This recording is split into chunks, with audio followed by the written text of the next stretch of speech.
નમસ્કાર મિત્રો.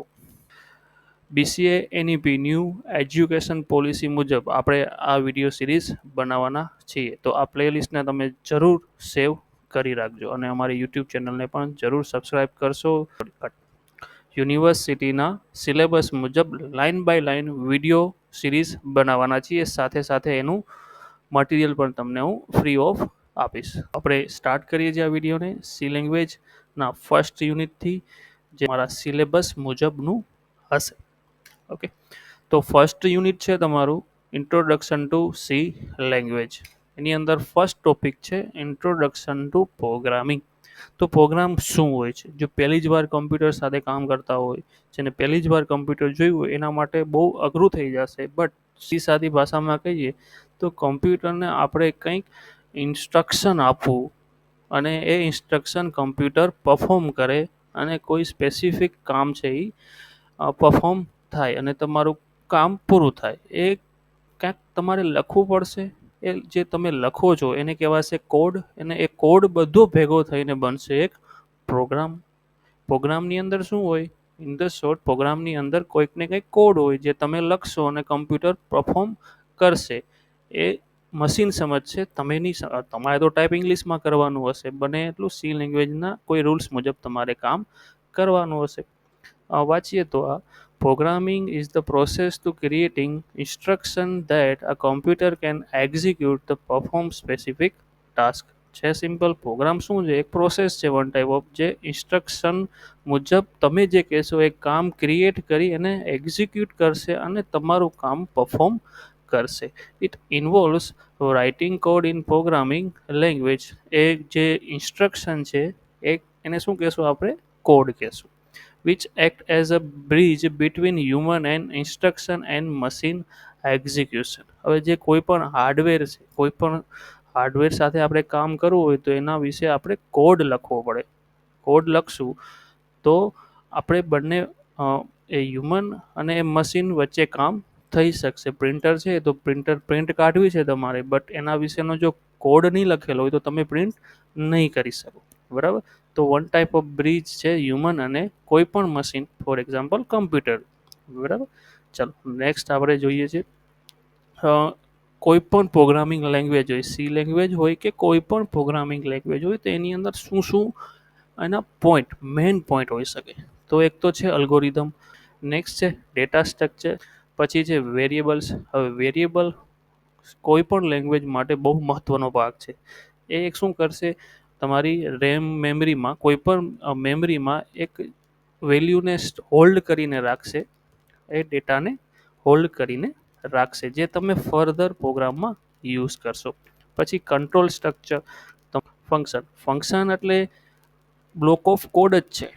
એમાં ઘણો બધો એક કોડ લખેલો હોય, એને આપણે વારંવાર રિપીટેડલી કોલ કરશું, એટલે એક કોડ બીજી વાર લખવો ના પડે. એને કહેવાશે ફંક્શન. સાવ શોર્ટમાં શોર્ટ એની ફંક્શનની ડેફિનેશન કહું તો એવો કોડ ભેગો કરો જે કોડ રિપીટેડલી યુઝ થવાનો હોય, તો એને ફંક્શનમાં મૂકી દો ને એ ફંક્શન વારંવાર કોલ કરો, એટલે એ કોડ બીજી વાર મારે ટાઈપ કરવો ન પડે.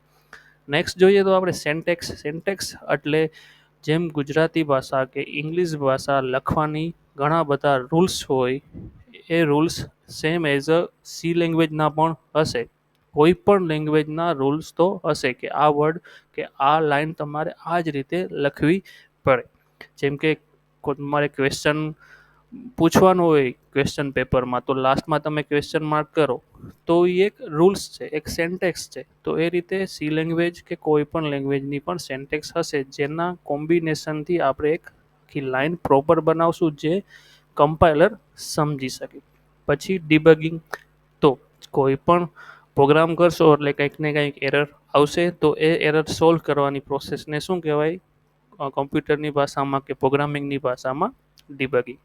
ઓકે, નેક્સ્ટ છે આપણે જોશું હિસ્ટ્રી ઓફ સી લેંગ્વેજ. કેમ કે આપણે સી લેંગ્વેજ ભણવાના છીએ, તો સી લેંગ્વેજ સુધી બધા કઈ રીતે પહોંચાય આપણે સ્ટાર્ટિંગ કરશું. તો સ્ટાર્ટિંગમાં સૌથી પહેલાં લેંગ્વેજ આવી 1960માં અલ્ગોલ.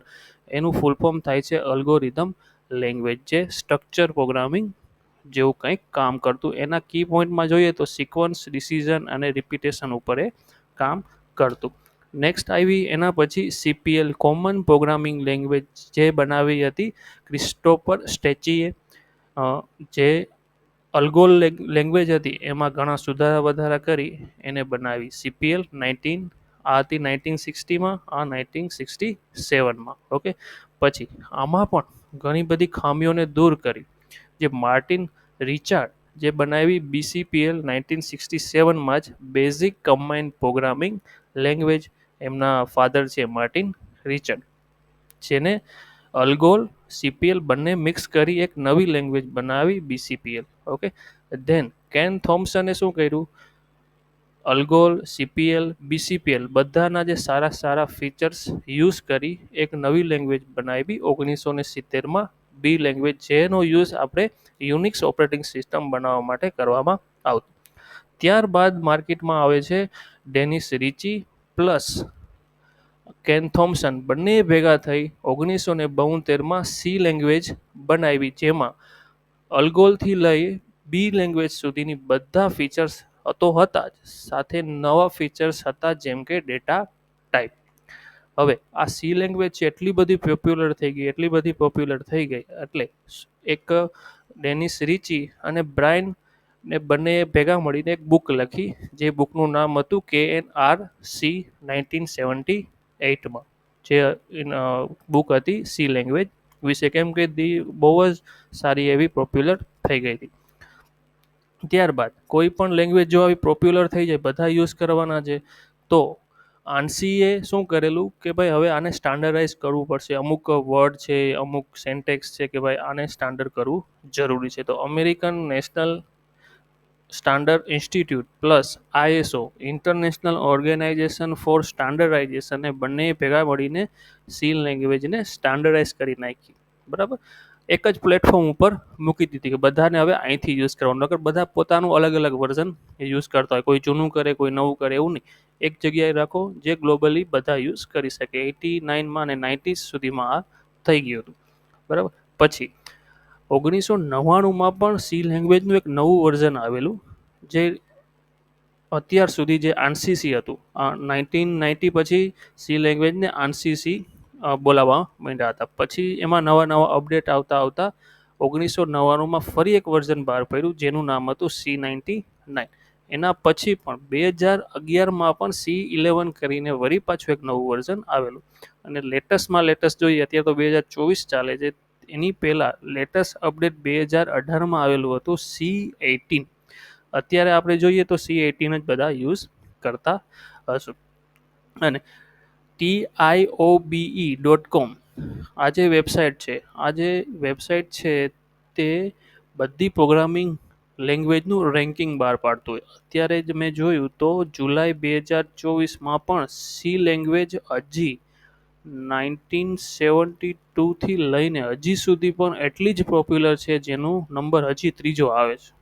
હવે આપણે મળીશું સિલેબસ મુજબ નેક્સ્ટ વિડીયોમાં. ત્યાં સુધી જય હિન્દ, જય ભારત.